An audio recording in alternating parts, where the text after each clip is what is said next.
নীলু আলমগীর মারা গিয়েছেন, সোশ্যাল মিডিয়ায় উঠে গেল তুমুল ঝড়। বিস্তারিত জানাবো তার আগে আপনি যদি আমাদের চ্যানেলে নতুন হয়ে থাকেন দয়া করে চ্যানেলটি সাবস্ক্রাইব করে সাথেই থাকুন। বাংলাদেশের জনপ্রিয় অভিনেতা নীলু আলমগীর হঠাৎ গুরুতর অসুস্থ হয়ে পড়ায় রাজধানীর একটি হাসপাতালে ভর্তি করানো হয়। সাম্প্রতি জানা গিয়েছে তিনি বেশ কিছুদিন ধরেই শারীরিক অসুস্থতায় ভুগছিলেন। হঠাৎ তার শ্বাসকষ্টজনিত সমস্যা বেড়ে যাওয়ায় জরুরি ভিত্তিতে তাকে হাসপাতালে নেওয়া হয়।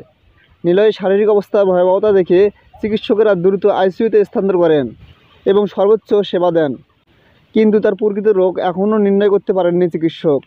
নীলয়ের পরিবারসহ সহকর্মীরা হাসপাতালের সামনে অবস্থান করেছেন, কিন্তু তার ভক্তদের মাঝে তৈরি হয়েছে এক ধরনের বিড়ম্বনা।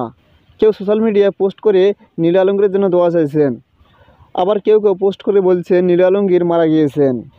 তো ভিউয়ার্স, এইটা একটা মিথ্যা গুজব, আপনারা মিথ্যা গুজবে কান দেবেন না।